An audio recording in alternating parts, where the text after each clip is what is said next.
आज रविवार है। पूरा दिन बारिश होती रही।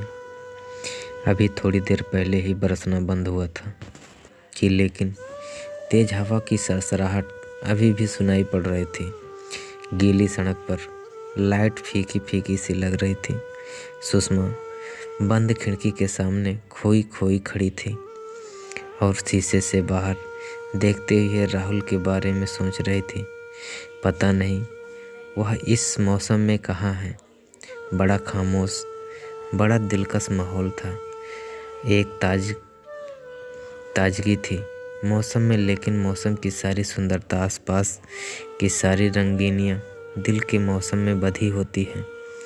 और उस समय सुषमा के दिल का मौसम ठीक नहीं था। विशाल टीवी पर कभी गाने सुन रहा था तो कभी न्यूज़। वह आराम के मूड में था। छुट्टी थी, निश्चिंत था। उसने आवाज़ दी, सुषमा क्या सोच रही हो? खड़े खड़े। कुछ नहीं, ऐसे ही बाहर देख रही हूँ। अच्छा लग रहा है। यश और समृद्धि कब तक आएंगे? बस आने ही वाले हैं। मैं उनके लिए कुछ बना लेती हूँ, कहकर सुषमा किचन की ओर चली गई। सुषमा जानबूझकर किचन में आ गई थी। विशाल की नज़रों का सामना करने की उसमें उस समय हिम्मत नहीं थी। उसकी नज़रों से उस समय वह बस राहुल के इंतज़ार की बेचैनी थी। सुषमा और विशाल के विवाह को 20 साल हो गए थे। युवा बच्चे यश और समृद्धि अपनी अपनी पढ़ाई, दोस्त दोनों व्यस्त हुए थे। सुषमा को जीवन में एक खाली सापन एहसास होने लगा। वह विशाल से अपने अकेलेपन की चर्चा करती रही। वह उसके साथ कम मिले। विशाल, आप भी काफ़ी व्यस्त होने लगे हैं, बच्चे भी बिजी हैं, आज कहीं मन नहीं लगता। शरीर घर बाहर के सारे कर्तव्य तो निभाता चलता है, लेकिन मन में एक अजीब वीराना सा भरता जा रहा है। क्या करूं? विशाल, समझ रहा हूँ तुम्हारी बात को मैं, लेकिन पद के साथ साथ जिम्मेदारियाँ भी बढ़ती जा रही हैं। तुम भी किसी शौक में अपना मन लगाओ ना। मुझे बहुत अकेलापन महसूस होता है। मन करता है कोई मेरी बात सुने, मेरे साथ कुछ समय बिताए। तुम तीनों तो अपनी दुनिया में ही खोए रहते हो। सुषमा, इसमें अकेलेपन की क्या बात है? तुम तो तुम्हारे साथ में हैं। तुम अपनी सोच को जैसे मर्जी जिधर ले जाओ। अकेलापन देखो तो कहाँ नहीं है। आजकल फर्क बस इतना ही है कि कोई बूढ़ा होकर अकेला हो जाता है, कोई थोड़ा पहले। इस सच्चाई को मन से स्वीकार करो तो कोई तकलीफ़ नहीं होती। हाँ, और हाँ, तुम्हें तो अपनी पढ़ने का इतना शौक था। तुम तो कॉलेज में लिखती थी। अब समय मिलता है तो कुछ लिखा करो। सुषमा को अपने अकेलेपन में इतनी आसानी से मुक्ति होना मुश्किल लगता है। इस बीच विशाल ने रुकड़ी से दिल्ली एमए करने आए अपने प्रिय दोस्त के छोटे भाई राहुल को घर आने के लिए कहा। तो सुषमा राहुल से मिलने के बाद खिल से उठ गई और वह बहुत प्रसन्न हो गई। हॉस्टल में रहने का प्रबंध नहीं हो पाया तो विजय ने विशाल से फ़ोन पर कहा, यार उसे कहीं अपने आसपास कोई कमरा दिला दे। घर में भी सब लोग की चिंता कम हो जाएगी। विशाल ने खूबसूरत से घर की पहली मंजिल पर 2 कमरे थे।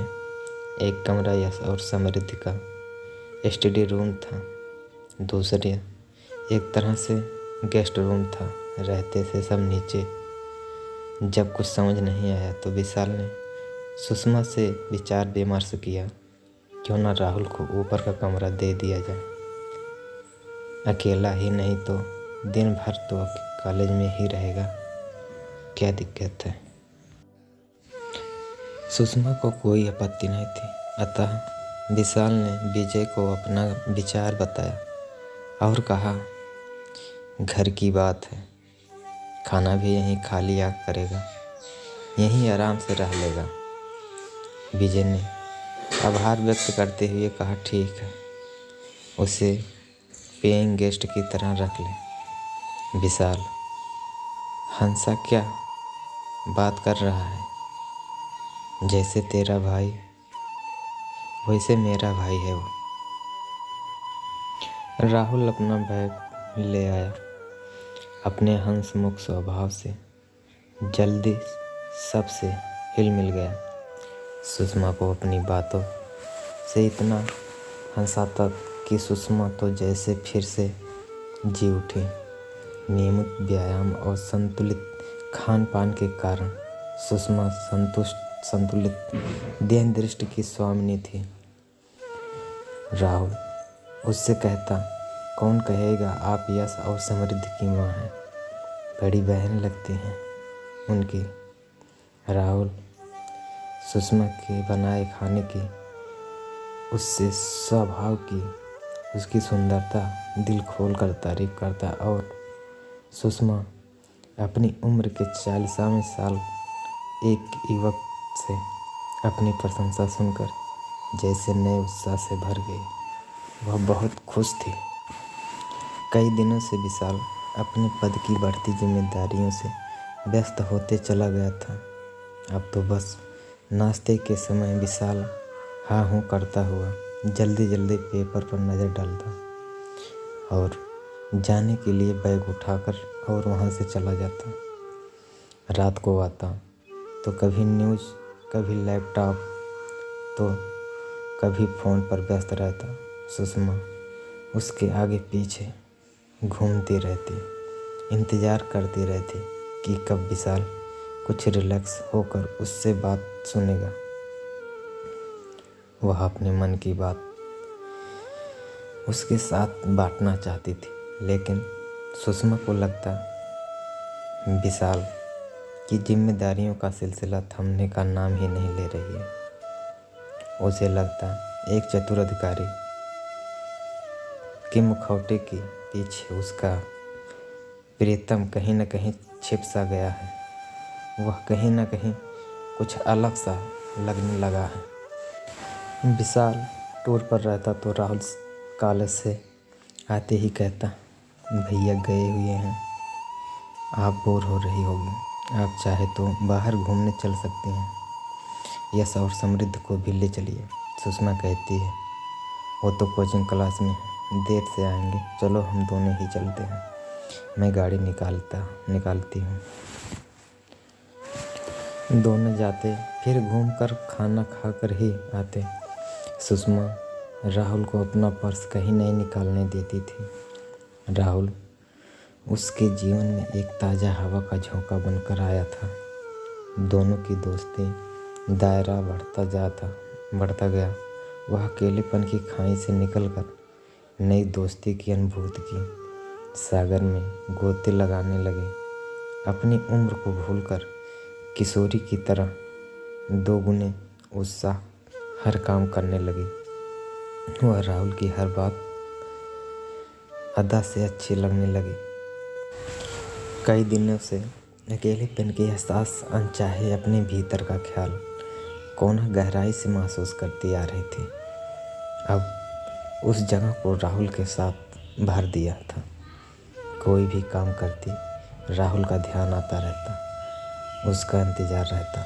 वह लाख दिल को समझाती कि अब किसी और का ख्याल गुनाह से निकाल दे, लेकिन दिल क्या बातें समझ लेता नहीं, या तो सिर्फ अपनी ही ज़बान समझता है, अपनी ही बोली को जानता है।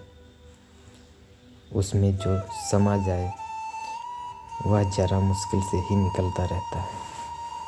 ऐसी ही चीज़ होती है औरत, जो एक बार लग जाए तो जल्दी निकलती नहीं।